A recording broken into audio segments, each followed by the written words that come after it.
Stacy, and I'm here today with Coach Eric Bradley. This is a special edition that we're bringing to you today, and it is a result of one of the best boxers that finally got back into the ring last night. That's none other than the great Andre Ward. So as a result of a video that we pushed out earlier today, we got a ton of questions, so we felt the best thing to do was put the camera back on us, ask the coach right here, because as it looks right now, all roads are leading to Kovalev. So we got the fight doctor here with us today, so we're going to bring up some of the questions that we heard via our YouTube channel. So we're just going to dive right in here and ask this man himself, as things are looking like things are going right towards the road to Kovalev. What should we be thinking we have to look forward to with that fight coming up? Well, first and foremost, hello everybody to the channel, and thank you guys for tuning in to us. When it comes down to Andre Ward, he and his team already know right now that in order to get to the Kovalev fight, they need another fight at least. Only because Andre Ward is a perfectionist. And when you've been in the sport for the amount of years that Andre Ward has done it, you have to stay with what has been working. And perfection is what's worked for Andre Ward. A la Floyd Mayweather, Bernard Hopkins, these guys are perfectionists. They are masters of their craft. The James Tonys of the world. These guys just don't go in the ring unprepared. Andre Ward knows what Kovalev brings to the ring. So he wants to make sure when he beats him or fights him that he brings everything to prove his ring cachet. And that's one of the things that he has to do. So they'll sit down in camp and get prepped. They'll do the same thing they did to this guy in the next fight. He'll work on the things that he's not been able to do of late, which is sit down on punches, really put hurt on guys, master the science of being able to sit down, because he's fought at a much higher weight class than he naturally has been. In the Olympics, he fought at 178, and that was the choice of Virgil Hunter. So he's not been in this position to sit down and bite down on his mouthpiece and go mano a mano with someone that's actually the same size. So he's moving up in weight class, and he's proven now at the age of 32 that I can sit down and fight in the clinch with these boys at the 175 weight class. And I'll tell you, one thing that really impressed me was he did a fabulous post-fight press conference.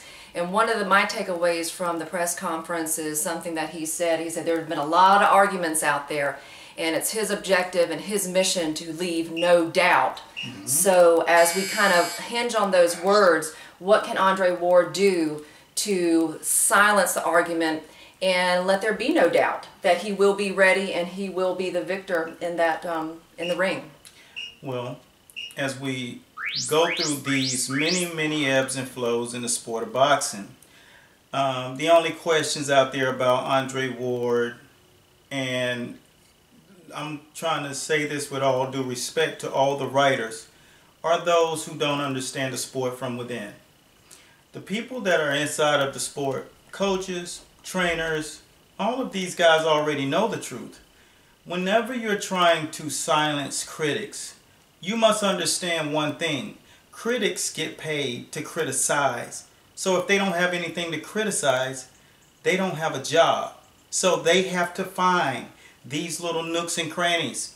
Well, Andre Ward came into the ring with one shoelace untied. Anything that they can find, they have to write about. Anything that sparks skepticism, that's what they do. That's their job. So it's their job to also find the little nicks and crannies that they can find whenever they're fighting or writing about fighters of that nature. They couldn't find things with Floyd, so they had to write about him not knocking people out. Same thing with Bernard Hopkins, Joe Calzaghe. You have to find criticism with these fighters. He doesn't have to prove anything. Whenever you went through the amateur ranks and you've been undefeated in 20 years, what else can you say? Who else can say that? He went longer without a loss than Floyd Mayweather did.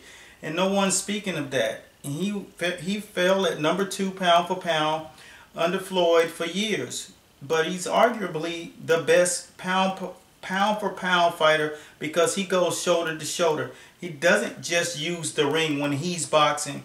Andre Ward boxes in the clinches, toe to toe, shoulder to shoulder, chin to chin, fisticuffs, left to right, in and out. He does it all. Plus he wins the gold in Athens, Greece. Well, I know it's a lot of the questions that we got on the YouTube channel is there seems to be a misunderstanding or just a lack of knowledge of what actually happens to a fighter. What do they encounter when they go up in weight class? What are the special challenges? And from a coach's perspective, what do you have to be aware of with your fighter if you're taking him up in a weight class? What brings? A lot of the things that guys misunderstand is just because you walk around at a certain weight does not mean you need to fight at that weight, because the body needs to be hydrated at a level where you can perform and your oxygen levels can be maintained. I look at Amir Khan, who's going up in weight, and he thinks because he walks around at 160 that he can fight at 154 or 155 rather. It's not the case. Your body at its highest performance level needs to be down to what we call its skeletal avatar. And whenever a guy trains his body down, like Floyd Mayweather was always on point with weight, but he walked around at that weight, but he had the special ring cachet to overcome the obstacle. His defensive skill set and his ring prowess was always on point, so he could fight larger guys. It didn't affect his conditioning. He was the most conditioned athlete. So when a fighter is going up in weight class, the proper nutrition, the camp needs to be aware of how the fighter got there. Muscle density, all of these things count. Supplementation, proper over a period of time. Andre Ward has been fighting at 168 his entire career, so his body is ready. Maybe even 3 years ago.